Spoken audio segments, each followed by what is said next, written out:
നാഗ്പൂർ കലാപവുമായി ബന്ധപ്പെട്ടാണ്. അവിടെ ഗ്രൗണ്ട് റിപ്പോർട്ടിൽ നിന്ന് പലതും ഇങ്ങനെ പല വീഡിയോസൊക്കെ എനിക്ക് ഇന്നലെ രാത്രിയിൽ ഇന്നുമായിട്ട് കിട്ടി. അപ്പം അറിയാൻ സാധിക്കുന്നത് നമ്മൾ ഈ കാണുന്ന കലാപം പോലൊന്നുമല്ല പിന്നീടുണ്ടായത്.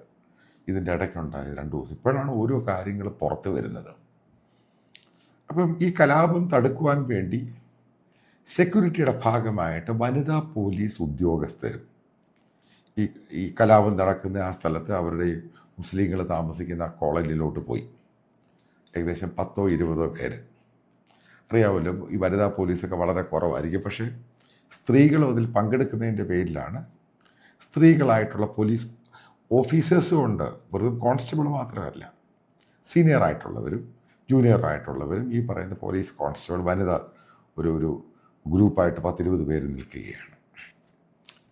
അറിയാൻ പിന്നീട് ഉണ്ടായ സംഭവം, അതായത് ദേശീയ മാധ്യമങ്ങളൊക്കെ ഇത് ഇൻഡെപ്തായിട്ട് റിപ്പോർട്ട് ചെയ്യുന്നുണ്ട്.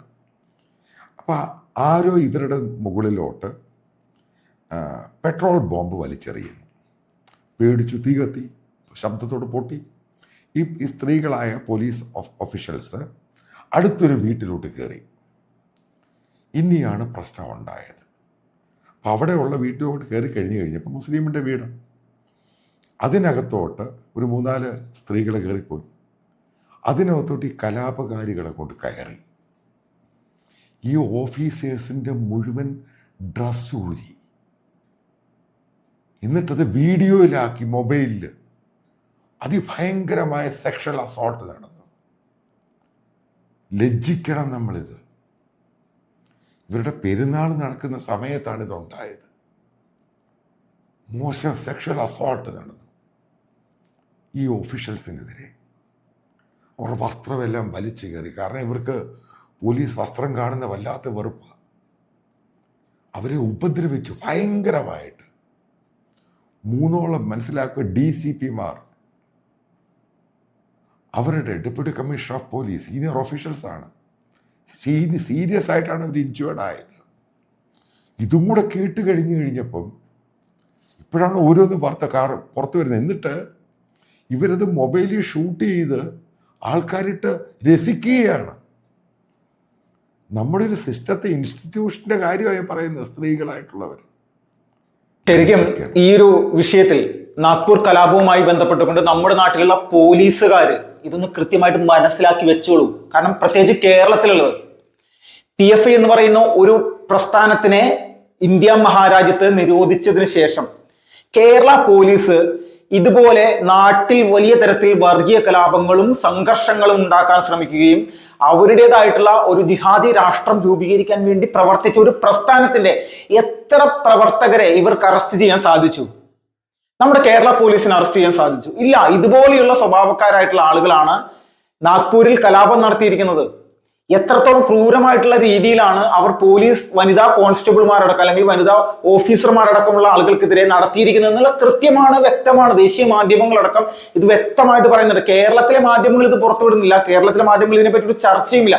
നാഗ്പൂരിൽ ഒരു സംഘർഷം ഉണ്ടായി, അതിന് കാരണക്കാരായിട്ടുള്ളത് സംഘപരിവാറാണെന്നുള്ള രീതിയിലേക്കാണ് പറഞ്ഞു വെക്കുന്നത്. ഇതിന്റെ പുറകിലും RSS ആണ്, ഈ കലാപത്തിന്റെ പുറകിലും RSS ആണെന്നാണ് ഈ പറഞ്ഞ് വെക്കുന്നത്. ഇവരാണ് ഇതിനുള്ള തീപ്പൊരി വെച്ച് എന്നുള്ള രീതിയിലാണ്.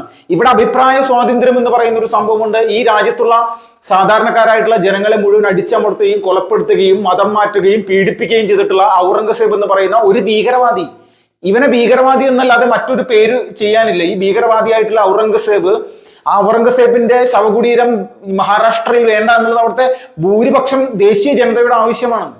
അവിടെയാണ് നമ്മൾ മനസ്സിലാക്കേണ്ടത് ഇതിന് പുറകിൽ കൃത്യമായിട്ട് തീവ്രമായിട്ടുള്ള ചിന്താഗതിയോട് കൂടി പ്രവർത്തിക്കുന്ന അവിടുത്തെ മതമൗലികവാദ സംഘടനകളുടെ ഏകീകരണത്തോടു കൂടി അവരുടെ സമാനമായിട്ടുള്ള ചിന്താഗതി അവിടെ പ്രതിഫലിപ്പിച്ചു എന്നുള്ളതാണ് യഥാർത്ഥത്തിൽ നാഗ്പൂരിൽ നടന്നിട്ടുള്ള സംഘർഷം.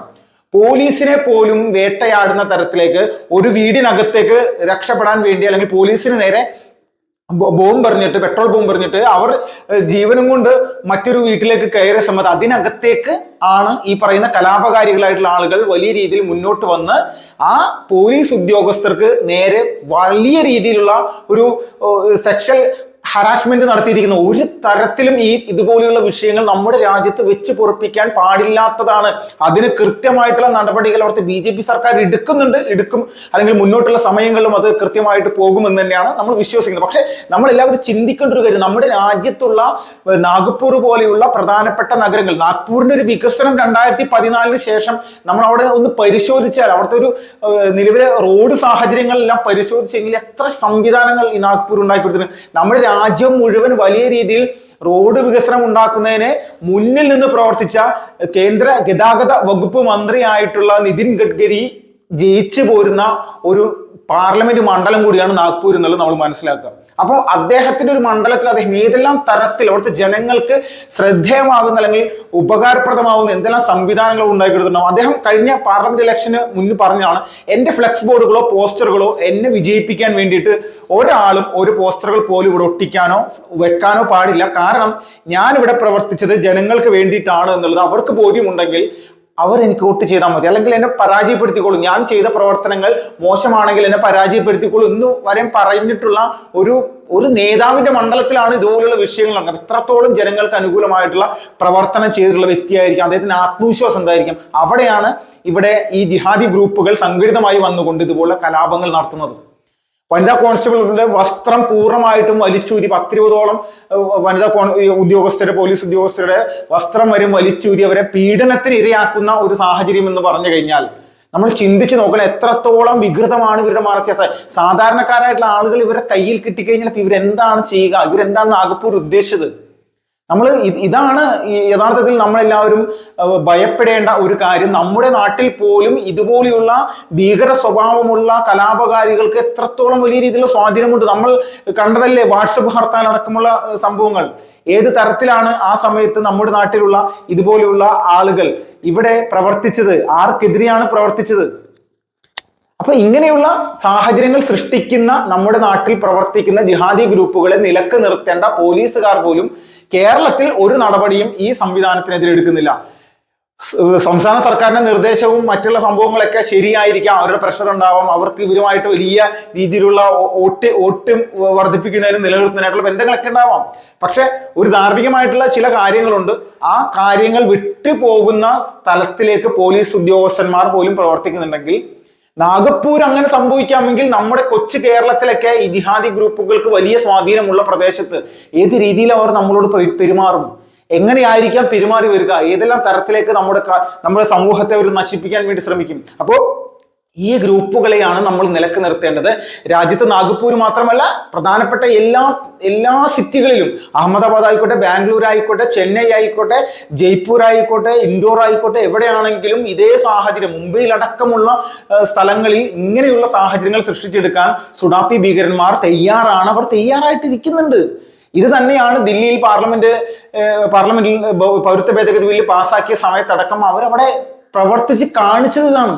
ജയിലിലാണ് കുറെ ആളുകൾ, പക്ഷെ ഈ ഗ്രൂപ്പുകളുടെ പ്രവർത്തനം ഇപ്പോഴും കൃത്യമായിട്ട് നടക്കുന്നുണ്ട്, അതിലൊരു തർക്കമില്ല.